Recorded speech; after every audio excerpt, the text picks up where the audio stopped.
Market எக்ஸ்பர்ட்ஸுடன் enrich money investor awareness conclave April 25. டிக்கெட்டை இன்றே book செய்யுங்கள்.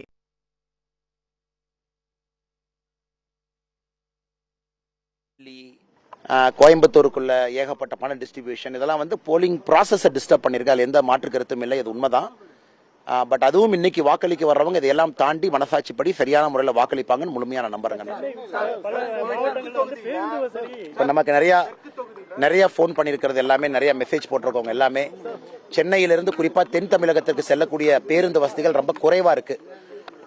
அந்த பேருந்து வந்து ரொம்ப குறைவாக தான் இருக்குது. பிரைவேட் ஆப்ரேட்டர்ஸும் ரொம்ப குறைவாக இருக்குது. அரசு பேருந்துகள் குறைவாக இருக்குது.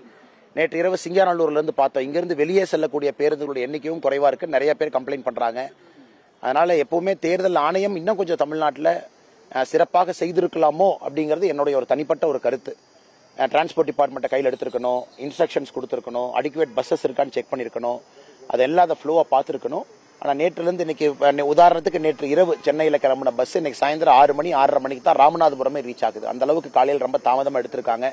இது நிறைய நம்முடைய வாக்காளர் பெருமக்களும் கூட, நம்முடைய கட்சியை சார்ந்தவர்களும் கூட, பொதுநிலையாக இருக்கிறவங்க கூட, இளைஞர்களும் கூட இது ஒரு பெரிய கம்ப்ளைண்ட்டாக நேற்றிலிருந்து சொல்கிறாங்க.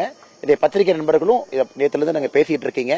அதனால் தேர்தல் ஆணையம் இன்னும் நேரம் ஆகலை, இன்னும் 7 மணி வரைக்கும் போலிங் இருக்கிறனால இன்னும் கொஞ்சம் கண்ட்ரோல் எடுத்து எல்லோரையும் வாக்களிப்பதற்கான வழிவகையை ஏற்படுத்த வேண்டும்.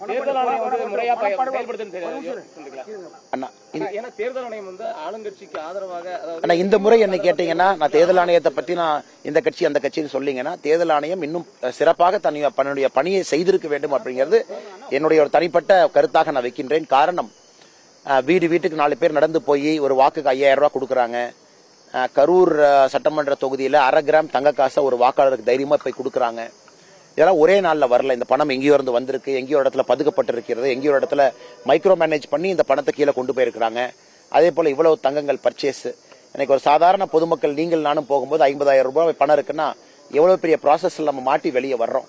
தமிழ்நாட்டில் கிட்டத்தட்ட இவ்வளவு பணம் நம்ம பிடிச்சிருக்கோம், இவ்வளவு லிக்கர் பிடிச்சிருக்கோம்னு நேற்று தேர்தல் ஆணையம் வந்து 100 கோடி ரூபாய்க்கு மேலே சீசர் ஆயிருக்கு, இவ்வளவு லிட்டர் நாங்கள் லிக்கர் பிடிச்சிருக்கோன்னு சொன்னாலும் கூட அது எத்தனை காமன் மேன், அது பொலிட்டிக்கல் ப்ராசஸ் எவ்வளவு. அதனால் இன்னைக்கு நம்ம கம்ப்ளைண்ட் பண்ணி பிரயோஜனம் இல்லை. ஒரு சிஸ்டத்தை நம்ம நம்பணும், எலெக்ஷன் கமிஷன் நம்பணும்.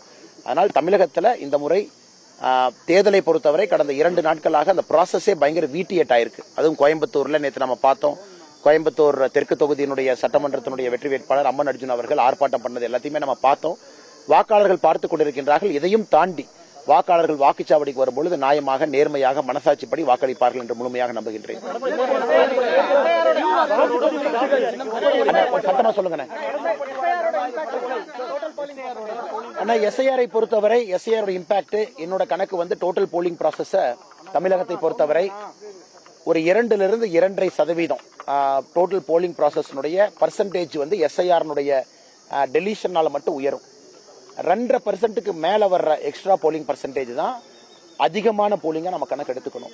எஸ்ஐஆர் டெலிட்டட் ஓட்டர்ஸ் நீங்க அக்கௌண்ட் எடுத்து பாத்தீங்கன்னா ஒரு 2.5-3% அக்கௌண்ட் பண்ணும். அதுக்கு மேல வரக்கூடிய எக்ஸ்ட்ரா போலிங் பர்சன்டேஜ் வந்து அதிகமான வாக்காளர்கள் வந்திருப்பதாக நமக்கு அர்த்தம். இன்னைக்கு சாயந்தரம் நமக்கு தெரியும். எஸ்ஐஆரை பொறுத்தவரை ரொம்ப நேர்மையா தான் நடந்திருக்கு, நாணயமா தான் நடந்திருக்கு. ஏன்னா அந்த கட்சியின் சார்பாக இதை நான் மானிட்டர் பண்ண வேண்டிய ஒரு பணி எனக்கு கட்சி கொடுத்திருந்தாங்க. அன்னெசரியா டெலிஷன் எங்கேயுமே எலெக்ஷன் கமிஷன் பண்ணல. மல்டிபிள் ரவுண்ட்ஸ் அவங்களுக்கு வாய்ப்பு கொடுத்திருக்காங்க. அதனால எஸ்ஐஆரை பொறுத்தவரை தமிழகத்தில் உண்மையாலுமே நடுநிலையாக சிறப்பாகத்தான் தேர்தல் ஆணையம் செயல்பட்டு இருக்கிறாங்க. இன்க்ரீஸ் போலிங் பர்சன்டேஜ் 7 மணிக்கு மேல நம்ம கணக்கு போட்டு தெரியுங்க. ஆனா இந்த தேர்தல் வந்து வழக்கமான தேர்தல் எல்லாம் தாண்டி அடுத்த கட்டம் போயிருச்சு. நான் எந்த தேர்தலையுமே ஒரு வாக்காளருக்கு 1/2 கிராம் தங்க நாணயத்தை தைரியமா வீட்டுல போய் கொடுக்கறத நான் பார்க்கல. கோயம்புத்தூர் அர்பன் ஏரியால வீட்டுக்கு போய் உங்களுக்கு ஓட்டு இருக்கு 5000 ரூபாய், 4 ஓட்டு இருக்கு 20,000 ரூபாய், அந்த மாதிரி நான் பார்க்கல. அதெல்லாம் தாண்டி நடந்திருக்கு. அதனால இது தேர்தல் ஆணையத்துக்கே ஒரு பாடமாகத்தான் நான் பார்க்கிறேன்.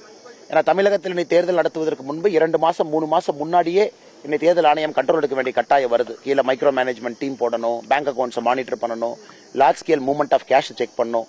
ஏன்னா எல்லா அரசியல்வாதிக்குமே தெரியுது, போலிங் டேட் அனௌன்ஸ் பண்றதுக்கு முன்னாடி எல்லாருமே செய்ய வேண்டிய வேலையை செஞ்சிடறாங்க, கடைசியில போய் பதுக்க வேண்டியதை பதுக்கிடுறாங்க. அதனால தேர்தல் ஆணையத்துக்கு இந்த முறை தமிழகத்தினுடைய தேர்தலை பார்க்கும்பொழுது ஒரு பெரும் பாடமாகத்தான் இது இருக்கும். இதுல இருந்து அவங்க கோர்ஸ் கரெக்ஷன் பண்ணணுங்கிறது ஒரு வாக்காளராக என்னுடைய எதிர்பார்ப்பு.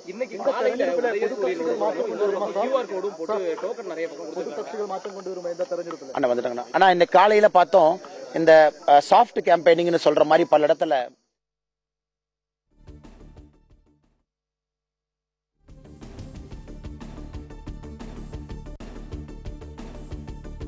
முன்னணி market எக்ஸ்பர்ட்ஸுடன் enrich money investor awareness conclave April 25. டிக்கெட்டை இன்றே புக் செய்யுங்கள். பிளே ஸ்டோர் மற்றும் ஆப் ஸ்டோரில் இருந்து பாலிமர் செயலியை QR கோடு மூலம் பதிவிறக்கம் செய்யுங்கள். செய்திகளை உடனுக்குடன் பெறுங்கள்.